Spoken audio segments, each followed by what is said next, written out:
bonjour, nous sommes dans le cloître des Orangers, un endroit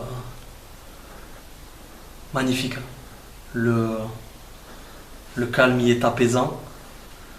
C'est un endroit qui a été plus ou moins épargné par les ravages du temps. C'est un lieu religieux bien entendu qui a été plutôt respecté. Et on va faire une visite qui s'annonce grandiose. Là je pense que tu peux déjà tout montrer. Calmement. C'est vraiment... il y a encore le bénitier ici. Voilà. Pareil. Il y a vraiment des choses qui sont quasiment en l'état. C'est un lieu qui respire la sérénité. Vraiment, je vais me taire juste 2 secondes. On n'entend rien. C'est vraiment apaisant, reposant. Encore tous les trucs qui sont au mur. On le voit encore ici en haut.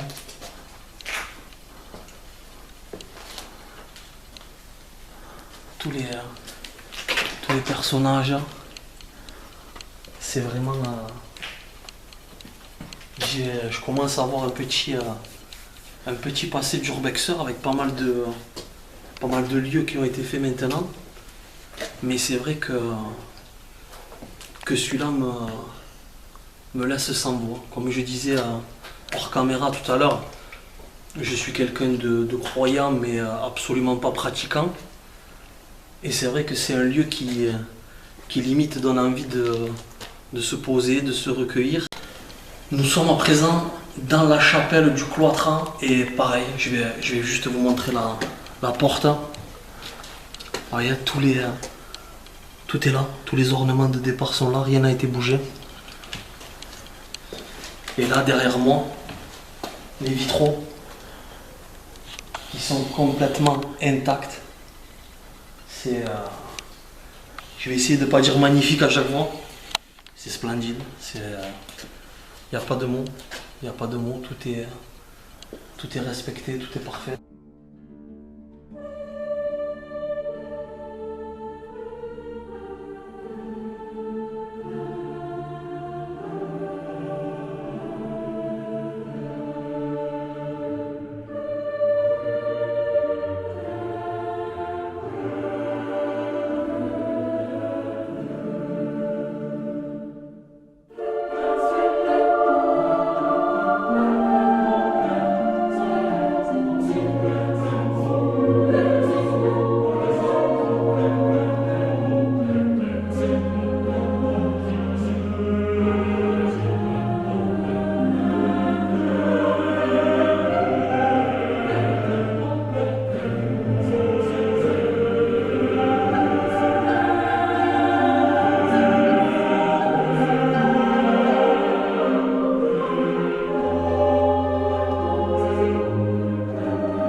Un lieu aux multiples richesses.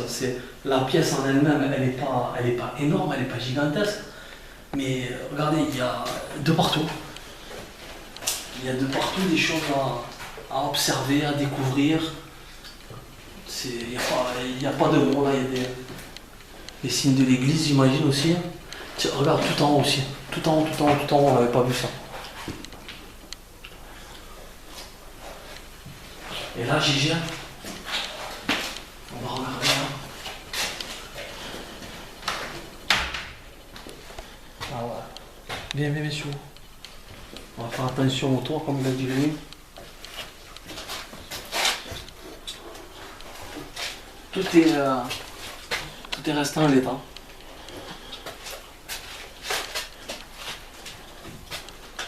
Des petits textes en latin. J'imagine pour la messe, bien entendu.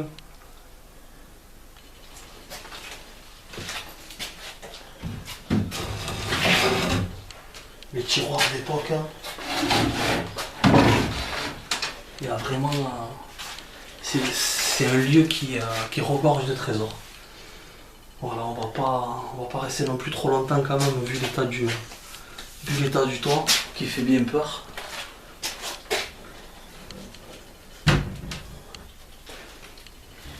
Oh, la toile d'araignée des amis là. Ouf.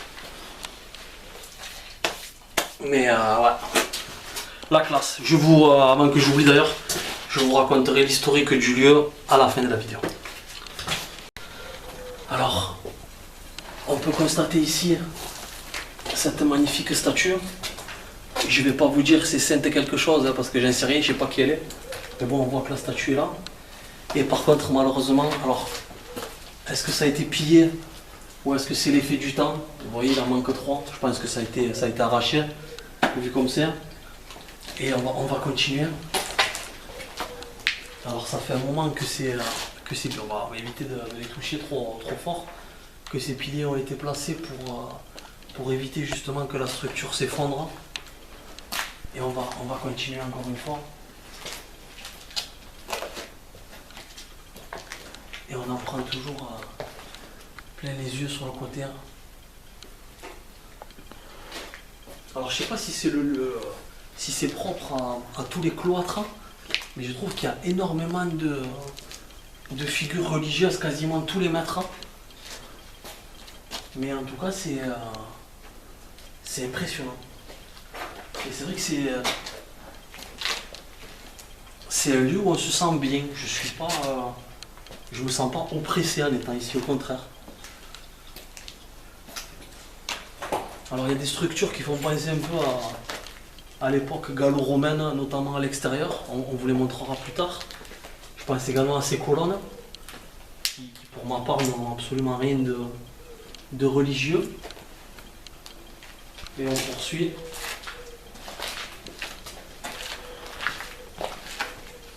Là encore. Il y a un peu de tout mélangé. Je suis assez circonspect sur ça. Si vraiment tout est vraiment religieux ou pas, je ne sais pas trop.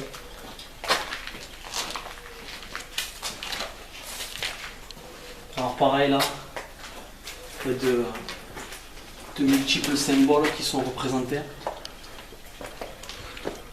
Toujours les fameux textes en latin.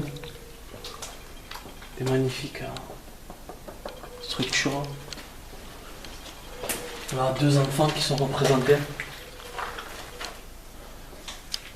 On dirait que ces enfants sont dans la souffrance. Ça me paraît un petit peu bizarre cette. Je sais pas ce que vous en pensez. Si tu peux la filmer de face.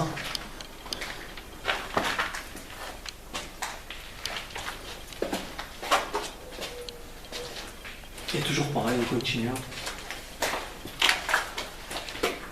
À des scènes de violence ici. Apparemment des hommes qui s'en prennent à des villageois.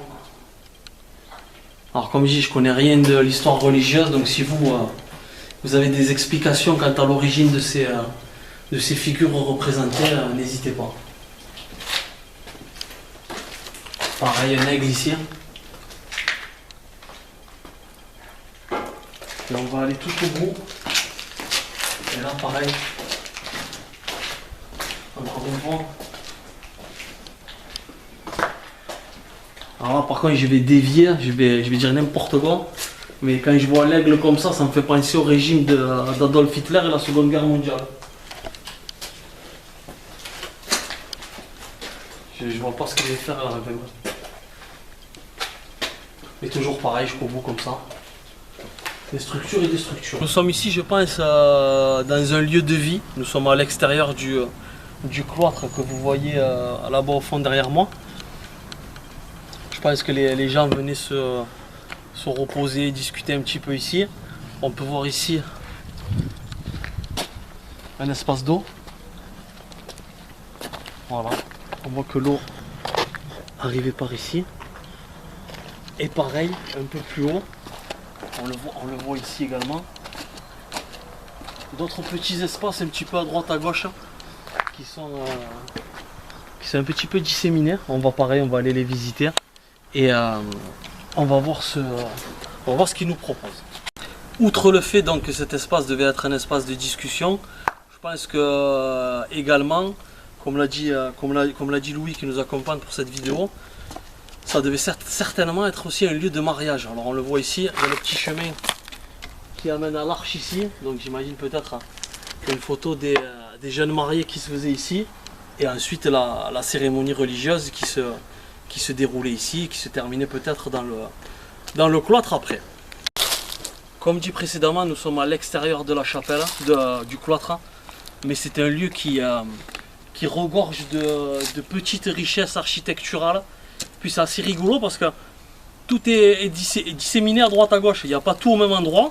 Ça fait un espace de promenade, de balade. Là on le voit, on est dans un petit parc, et il semble-t-il une espèce de petit parc. Là il y a un petit banc, je ne sais pas si tu peux le voir de là. Tu le vois ou pas? Voilà, un petit banc. Et là il y a deux espaces. Alors ça ressemble à des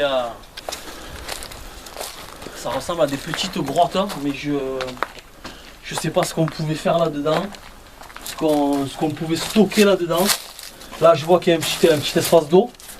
On le voit avec la structure et le robinet qui est là, ce n'est plus. Mais tout à l'heure je suis rentré là-dedans et il n'y a rien de particulier. Nous sommes sur un magnifique petit pont. Tu peux le filmer avant qu'il s'effondre et que je chute. Voilà, donc nous sommes sur un petit pont qui est magnifique. Et juste derrière moi, il y a une ancienne petite serre. Donc on va aller la visiter également. On va voir ce que ça donne. Et ouais, après on peut noter que sur le côté là, c'est bon, reste sur moi. C'est la pleine forêt. On est vraiment perdu dans la forêt totalement. Et il y a ce lieu hors du temps, j'ai envie de dire, qui se trouve là et qui nous offre ces dernières richesses. J'espère que ça vous, à travers la caméra, ça vous plaira autant qu'à nous, parce que c'est vraiment superbe.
On va éviter de parler trop fort parce qu'il y a une propriété juste à côté. Alors là on a trouvé l'entrée d'une petite grotte. Et ça donne sur un endroit magnifique. Je sais pas si tu peux t'avancer pour filmer, pour le voir correctement. Voilà, donc c'était un ancien plan d'eau avec le pont à base de bois. Et c'est peut-être l'endroit le plus, du moins en extérieur, le plus resplendissant de ce lieu. Allez, je t'invite à me suivre dans la caverne d'Ali Baba.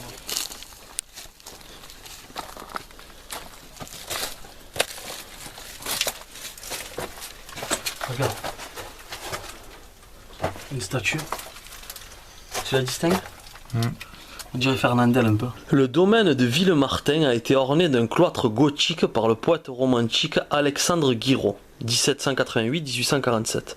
Originaire de Limoux, il se fait connaître à Paris par ses œuvres poétiques et théâtrales, entre à l'Académie française en 1826 et s'établit à Villemartin afin d'y passer chaque année la belle saison.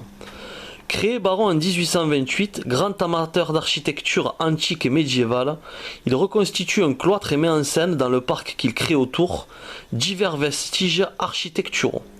Dans un poème publié en 1943, Le cloître de Villemartin, en 1843, il explique le remontage du cloître des Carmes récupéré à Perpignan entre 1830 et 1836.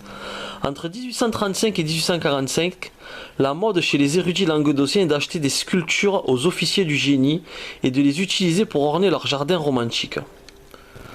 À l'ouest du château, Guiraud a composé un ensemble autour de son cloître. Orangerie, chapelle, atrium et cabinet du poète. L'atrium est particulièrement intéressant. Depuis le cloître, on y pénètre par un vestibule.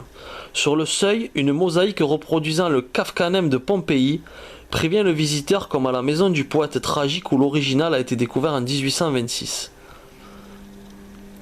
Au nord de cette pièce se trouve un bâtiment de 2 étages avec au-dessus d'une ancienne forge une pièce connue comme le cabinet du poète est éclairée de 3 fenêtres dominant la campagne environnante. La partie chapelle-atrium-cloître est terminée en 1846, date de la bénédiction de la chapelle. Le domaine de Villemartin, comme beaucoup de réalisations privées sans archives, avec une succession de propriétaires qui sont des bâtisseurs, ne possède pas la documentation qui permettrait de déterminer aujourd'hui la stricte part de Guiraud de celle des Fabre qui ont acheté en 1882. À la fin de la première moitié du XIXe siècle, au moment des premières protections de Mérimée, Guiraud sauve le cloître des Carmes de Perpignan et fait une œuvre architecturale en même temps que littéraire qu'il intègre dans un parc romantique où il rassemble d'autres vestiges comme les arcades du cloître de Saint-Polycarpe. À la fin du 19e et au début du 20e, Aristide Fabre, riche viticulteur, s'enthousiasme comme son contemporain Fayet pour les ruines relevées par son prédécesseur, réalisant non pas des reconstitutions mais des remplois de vestiges, et continue l'aménagement du parc à l'anglaise, toujours à la mode à la fin du 19e siècle, en le complétant de fabriques, grottes et cascades, dans l'héritage du parc à fabrique anglo-chinois de la fin du 18e siècle. Belvédère du poète qui sert de réservoir, petit pont, serre, oisellerie, lavoir. Au sud du château, une autre pièce d'eau a été aménagée en cascade avec grottes de fraîcheur, rochers et barrières faux-bois en ciment datant de 1910. L'ensemble de ce parc est cohérent avec les vestiges d'architecture médiévale qu'il contient, dont certains sont apparemment disparus et dont tous sont en danger du fait de l'abandon et du manque d'entretien du domaine.